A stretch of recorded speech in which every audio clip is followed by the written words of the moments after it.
Building funnels in GoHighLevel helps you capture leads, nurture them, and drive conversions through targeted landing pages and follow-up automation. Here's how to build a funnel in GoHighLevel. Log into GoHighLevel. Sign into your GoHighLevel account and go to the funnel section in the left sidebar. Create a new funnel. Click on Create New Funnel to start a new project. You'll be prompted to name your funnel and select its purpose. Select a template. GoHighLevel offers pre-built funnel templates to help you get started quickly. Choose one that fits your needs or start with a blank funnel. Design funnel pages. Add pages to your funnel, such as the landing page, thank you page, and sales page.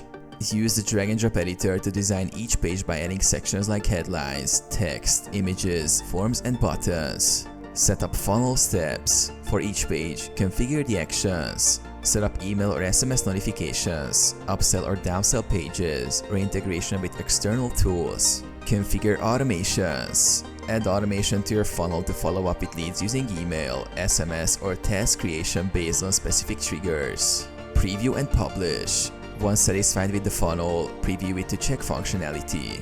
After testing, click Publish to make your funnel live.